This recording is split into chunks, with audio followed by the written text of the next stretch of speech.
Olá para você que acompanha Notícias Agrícolas, nós estamos de volta agora para falar com o setor de café. Nosso destaque nesse momento é o mercado de café, que mal se recuperou aí do susto da semana passada com aquelas geadas no Parque Cafeira, atingindo Alta Mogiana, Minas Gerais, sul de Minas, Cerrado Mineiro. Tem outro frio vindo por aí e o mercado responde mais uma vez. Essa segunda-feira, dia 26 de julho, os preços voltaram a subir bastante lá em Nova York, mas para a gente entender essa movimentação do dia e tentar desenhar um cenário do que deve acontecer nessa semana, a gente conversa hoje com a analista de mercado Gil Barabacho. Gil, seja muito bem-vindo aqui ao Notícias Agrícolas. Oi, Virgínia, tudo bem? Que bom falar com você de novo e com todo o pessoal do Notícias Agrícolas aí. Gil, conforme eu falei aqui na nossa abertura, o cafeicultor, o setor mal se recuperou da outra onda de frio. Os modelos meteorológicos começam a indicar aí mais uma massa de ar frio que deve subir até o sudeste do Brasil, trazendo mais preocupação. Hoje, nessa segunda-feira, dia 26, o mercado já abriu com uma valorização bastante expressiva lá em Nova York e finaliza o pregão assim, né, Gil? Com valorização alta, mais de 1.000 pontos de alta mais uma vez, acima dos $2. O que a gente tem de informação para o produtor hoje? Como é que a gente explica isso para ele, Gil? Olha, Virgínia, é volatilidade climática. Na sexta-feira o mercado realizou, devolveu um pouquinho dos ganhos, perdeu a linha dos $2 por libra-peso, né, em função de um cenário de um pouquinho mais tranquilo em relação à massa de ar polar. Tinha uma sinalização que ela chegaria com menos força às áreas de café. Essa segunda a gente abriu com uma visão um pouquinho diferente, né, com essa massa de ar polar ganhando força e trazendo mais riscos para as áreas de café. E daí o que aconteceu foi, novamente, o pessoal se comprando, se posicionando, se protegendo em relação ao frio no Brasil. O mercado recuperou a linha dos dois, foi muito além dos $2, foi a dos 2,15, né? Depois acomodou um pouquinho, mas fechou alto ainda, fechou em 2,7. Então, basicamente, o que a gente viu hoje, essa volatilidade, é em cima de clima e ela deve ficar durante toda a semana, né? Monitorando aí essa massa de ar polar, monitorando o avanço dela e o que ela pode trazer de risco para as áreas de café do Brasil. E, Gil, você trouxe um dado para mim antes da gente entrar no ar, que era bastante importante, esse fechamento de hoje, no setembro, acima de $2, é o maior preço desde 2014, é isso mesmo? Fazia tanto tempo assim que a gente não via o preço do café tão elevado? Fazia sim, Virgínia, fazia tanto tempo assim que a gente não viu o preço tão elevado. Mas também tem uma outra coisa, que explica muito desse preço tão alto. Desde 1994, a gente não tem uma geada tão intensa e com uma extensão tão grande, uma abrangência tão grande como a gente viu agora. Então, quer dizer, é reflexo desse momento climático que não acontece todo dia. 27 anos atrás que aconteceu algo similar. Esse ano a geada não foi tão intensa que nem no 94, espero que não seja, né? Mas, mesmo assim, a extensão dela, chegando até o Cerrado, na semana passada, né, na terça-feira, você teve geada e registro de geadas até no Cerrado de Minas Gerais. Isso não acontecia desde 94. Então, o mercado está reagindo a isso e agora está reagindo mais à possibilidade de que você pode ter mais perdas porque você tem uma outra massa de ar polar chegando. E, Gil, a gente sabe que o produtor, as cooperativas ainda estão em campo tentando levantar o que aconteceu para a gente contabilizar, né, o que isso deve significar para a produção do ano que vem, mas eu sei que vocês aí nas safras recebem muita informação. De um primeiro momento, assim, a primeira impressão que você teve dessa geada que já aconteceu, o que você acha que aconteceu? Realmente foi muito sério como o mercado está respondendo? O produtor ele tem mandado aqui para o Notícias Agrícolas uma preocupação muito grande para 2022. Como é que você tem avaliado isso de primeiro momento, com as primeiras informações que chegam para a gente? Olha, Virginia, como você bem falou na abertura, ainda é um primeiro momento, é cedo ainda para a gente falar na extensão das perdas, mas que elas existem, né? E o quadro é preocupante pelo seguinte, esse ano é um ano de carga baixa, então a gente tem uma safra pequena, né? Então vai ter uma safra menor esse ano de arábica, né? E daí o seguinte, cafeicultura se trabalha com 2 anos, 2 safras. Então, você tem essa safra de carga baixa, e daí você precisa de uma safra de carga alta no outro ano para você compor produção. Basicamente, essa safra de 2022, ela já começou a ser comprometida por conta da estiagem em abril e maio. E daí, agora, o potencial dela é comprometido ainda mais com essa geada que aconteceu na semana passada. Então, você tem aí, você vai somando perda de potencial. E você tem aí uma perda de potencial grande para o ano que vem. Né? Então, você tem aí...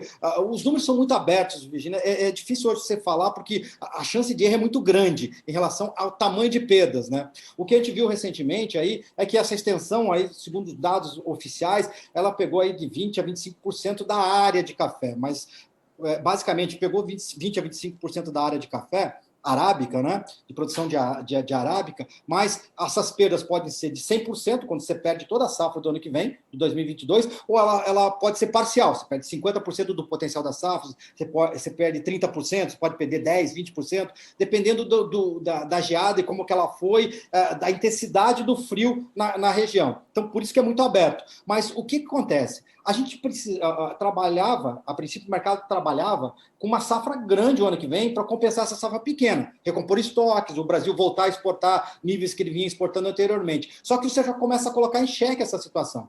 Né? Porque você vai ter um potencial menor de safra ano que vem. Primeiro por conta da estiagem e agora por conta do frio. E outra coisa, ainda está aberto, porque tem mais uma massa de ar polar vindo pela frente. Então, quer dizer, esse quadro que já registra perdas, ele pode se agravar ainda mais. Bom bater na madeira para que isso não aconteça, mas está em aberto. Né? E isso tudo começa a colocar em xeque a produção do ano que vem.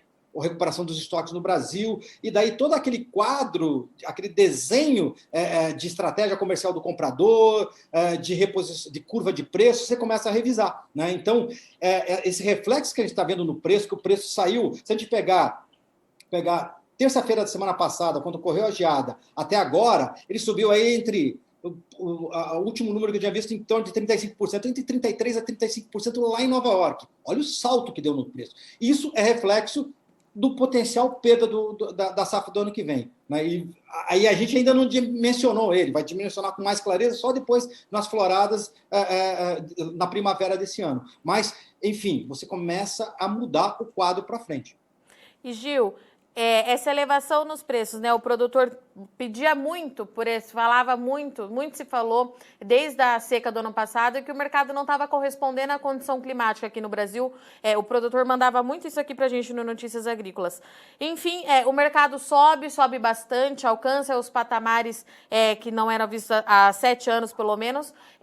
Mas, de modo geral, esse preço elevado hoje está sendo bom para quem, né? Alguém está conseguindo aproveitar essa valorização? Eu te pergunto isso tanto para o mercado físico, no mercado futuro, perdão, nas travas, mas também o mercado físico aqui no Brasil, né? Como é que tem se comportado o produtor? Extremamente cauteloso, é a cautela que manda. Né? Porque é o seguinte, para aqueles produtores que tiveram prejuízo no seu potencial de safra, você já está tentando ali fazer uma avaliação do que você perdeu de potencial de safra para o ano que vem. Né? Mas só que é o seguinte, você tem uma outra massa de ar polar que está chegando, então o mercado ainda está em risco, né, de aquelas lavouras que não foram pegas na primeira geada, pode ser pega na segunda, então você tem todo esse quadro aí. E mesmo aqueles produtores ainda que estão fora de risco, mas estão olhando para o mercado, que o mercado pode subir mais. Então, de uma certa forma, você vê um produtor muito cauteloso, tanto em relação às dúvidas produtivas, como também em relação ao que ele pode esperar de mercado. Essa deve ser a característica dessa semana. Do outro lado, você tem também uma demanda que está meio assustada com os rumos do mercado e, de certa forma, um pouco calçada, porque ela vem aproveitando desse fluxo que o Brasil exportou na temporada passada, 2021, que terminou agora em junho, que é de bater um recorde de volume exportado. De certa forma, eles estão bem comprados de origem Brasil, e isso também fica com um pouco mais com o pé atrás. Né? Então, isso aumenta a distância entre comprador e vendedor, e a gente não está vendo muita liquidez, apesar do preço ter chegado no patamar que o produtor queria, né? O patamar de R$1.000, né? A saca para os cafés melhores. O mercado não só chegou nesse patamar, como subiu. Está além desse patamar, chegando acima de 1.100 para os cafés aí, para um cereja, para um café mais fino. Né? Dependendo da descrição e certificação. Né? Então, esse patamar de preço, na verdade, não vem se refletindo em negócios por conta desse distanciamento entre comprador e vendedor, e muito disso é em cima dessa incerteza climática. Eu creio que depois que você superar a questão do risco com o inverno no Brasil, se tiver um pouquinho mais de clareza em relação às reais perdas potenciais por conta da geada, você começa o mercado a encontrar um melhor equilíbrio e uma aproximação entre comprador e vendedor, daí você volta um fluxo. Antes disso, é meio complicado, porque tá muito distante o comprador do vendedor. Todo mundo esperando para ver o que vai acontecer, então, Gil, é isso? Exatamente, para ver. E essa semana é uma semana que a gente já começou desse jeito, né? Tinha terminado com um pouquinho mais de tranquilidade a semana passada e já começou agitado de novo. E essa semana tende a ser bastante agitada por conta do clima. É o mercado de clima que vai direcionar essa semana e a volatilidade deve ser a característica dos preços internacionais. E a gente encerra, então, essa segunda-feira com 2,7 lá em Nova York. Gil, qual que é a próxima resistência aí que o mercado deve tentar romper?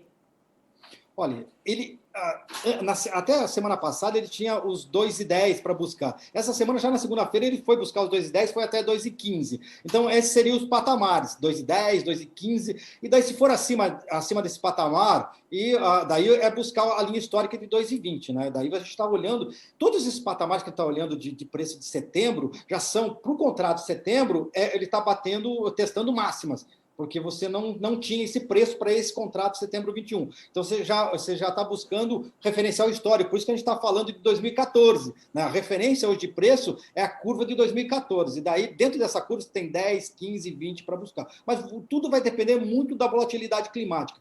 Um outro fator importante é que o mercado que vinha desenhando linhas de suporte, que é a parte de baixo, onde ele voltava normalmente numa acomodação, esse suporte vem avançando. Né? Então, hoje, você tem uma linha de suporte acima de $2 a libra-peso.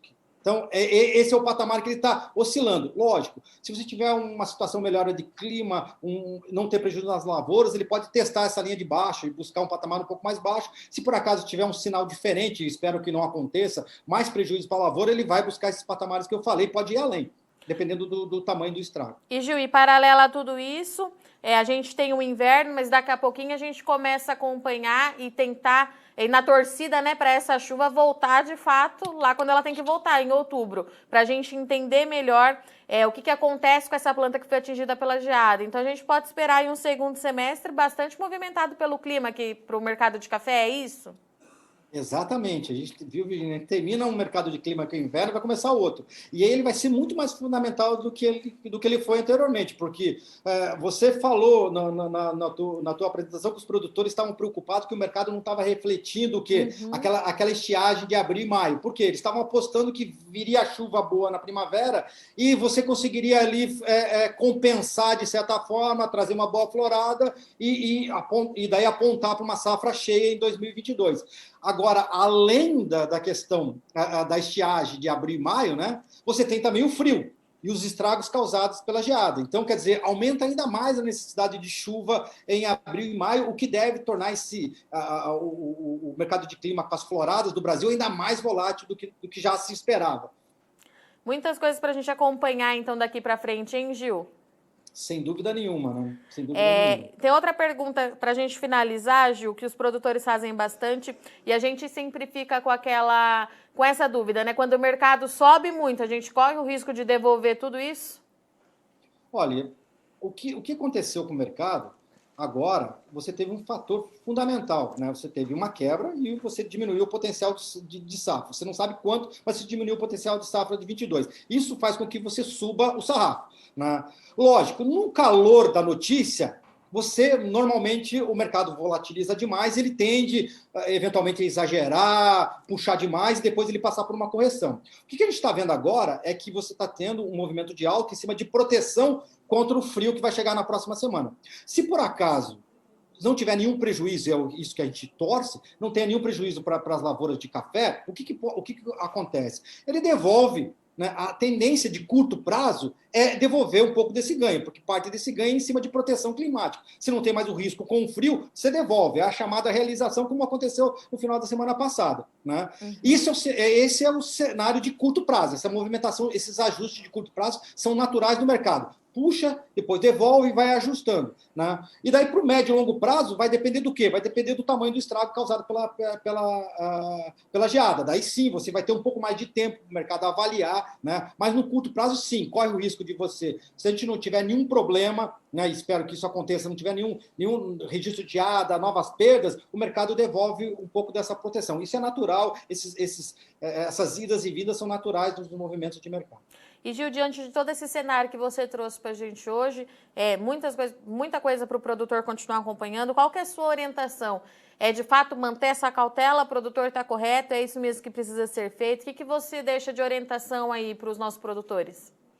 É isso mesmo, cautela, olho, e daí o seguinte, aquele produtor que não teve problema em relação à safra e que está em uma situação menor de risco, ele pode até olhar de uma forma um pouco mais diferente essas idas e vindas do mercado. Já aquele produtor que está mais na linha de frente de risco, e principalmente aquele que teve prejuízo na semana passada, esse aí deve adotar uma cautela ainda maior, porque tem o risco de você não ter produção para 2022, ou ter menos do que você esperava. Perfeito. Gil Barabacho, muito obrigada pela sua participação. Você é sempre muito bem-vindo aqui no Notícias Agrícolas. Você já sabe disso. Volte sempre. Oi, Virginia. Eu que agradeço o convite. Estou sempre à disposição para conversar com você e todo o pessoal aí todo o pessoal do Notícias Agrícolas. Portanto, essa foi a nossa conversa com o Gil Barabacho, analista das safras e mercados, que trouxe para a gente aí esse mercado que deve continuar apresentando bastante volatilidade nos próximos dias, se protegendo aí dessa massa de ar frio que a gente tem previsto, que pode aí atingir, na verdade, o Parque Cafeiro novamente no final dessa semana. O Gil trouxe para a gente que o mercado hoje encerrou então com 2,7 lá na Bolsa em Nova York hoje, é o maior patamar, é o patamar mais alto praticado pelo mercado desde 2014. Daqui para frente, essa incerteza com a produção da safra brasileira 2022 deve continuar movimentando o mercado de forma bastante expressiva, tanto na Bolsa de Nova York, mas também no mercado físico. Apesar disso, o Gil trouxe que o mercado ele segue travado, o produtor está cauteloso, quase não fecha negócio, participação mínima, até entender melhor o que vai acontecer com essa safra, com as áreas que já foram atingidas pelas geadas na semana passada e principalmente com o retorno da chuva, que a gente precisa torcer aí para que aconteça em outubro, para a gente entender melhor o impacto desse frio. Bom, vou ficando por aqui, mas você não sai daí que a nossa programação continue e já a gente está de volta. Se inscreva em nossas mídias sociais. No Facebook, Notícias Agrícolas. No Instagram, @Notícias Agrícolas. E em nosso Twitter, @Norteagri. E para não perder nenhum vídeo, não se esqueça de nos acompanhar no YouTube e na Twitch, Notícias Agrícolas Oficial.